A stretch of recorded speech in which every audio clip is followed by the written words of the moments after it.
যে কোনো নিরামিষ দিনে আপনারা এই রেসিপিটা বানিয়ে নিতে পারবেন।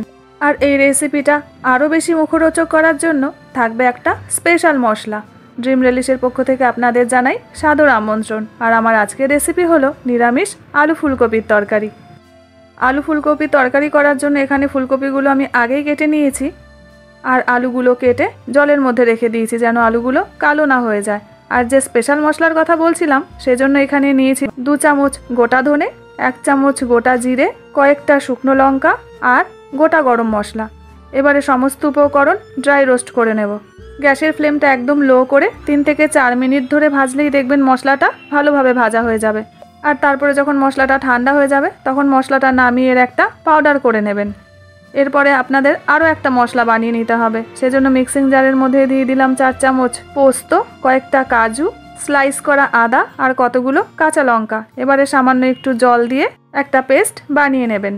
এরপর ফুলকপিগুলো ভাপিয়ে নেওয়ার জন্য জলের মধ্যে সামান্য একটু লবণ দিয়ে যখন জলটা গরম হয়ে যাবে তখন কেটে রাখা ফুলকপিগুলো এই জলের মধ্যে দিয়ে 5 থেকে 7 মিনিটের জন্য ফুলকপিগুলো ভাপিয়ে নেব। এবারে তাহলে চলুন রান্নাটা করে নিই। সেজন্য কড়াইতে পরিমাণ মতন সর্ষের তেল দিয়ে যে ফুলকপিগুলো আমি ভাপিয়ে রেখেছিলাম সেই ফুলকপিগুলো এই তেলের মধ্যে দিয়ে দিচ্ছি। আর এর মধ্যে দিয়ে দিলাম অল্প করে একটু হলুদ গুঁড়ো।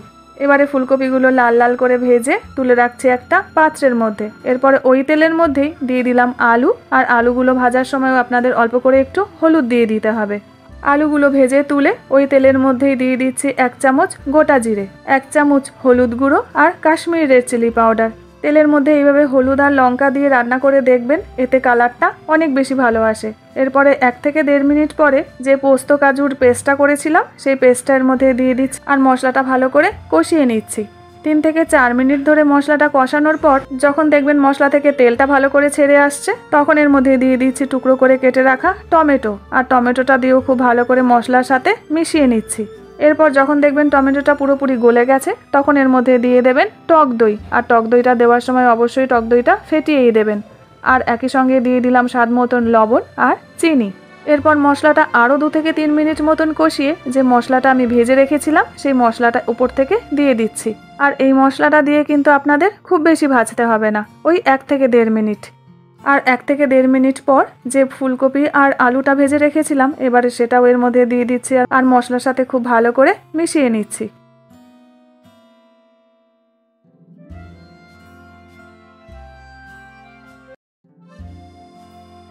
ভালো করে যখন মশলার সাথে আলু ফুলকপি মেশানো হয়ে যাবে তখন এর মধ্যে দিয়ে দিচ্ছি পরিমাণ মতন জল। আর জল দিয়ে খুব ভালো করে মিশিয়ে ওপর থেকে দিয়ে দিচ্ছি মটরশুঁটি। ব্যাস, এবারে আপনাদের আর কিছুই করতে হবে না।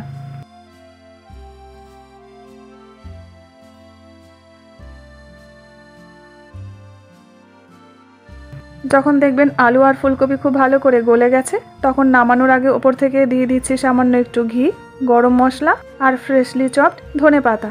ফাইনালি একবার সবকিছু ভালো করে মিশিয়ে নিলেই রেডি হয়ে যাবে আমার আজকের রেসিপি নিরামিষ আলু ফুলকপির ডালনা। তাহলে দেখলেন তো বন্ধুরা কত সহজে বানিয়ে নেওয়া যায় অনুষ্ঠান বাড়ির মতন আলু ফুলকপির ডালনা। তাহলে এই রেসিপিটা যদি আপনাদের ভালো লেগে থাকে তাহলে বাড়িতে অবশ্যই একবার ট্রাই করবেন আর কমেন্ট সেকশনে আমাকে জানাবেন রেসিপিটা কেমন লাগলো। তাহলে আবার দেখা হবে আপনাদের সাথে একটা নতুন এপিসোডে নতুন একটা ভিডিও নিয়ে।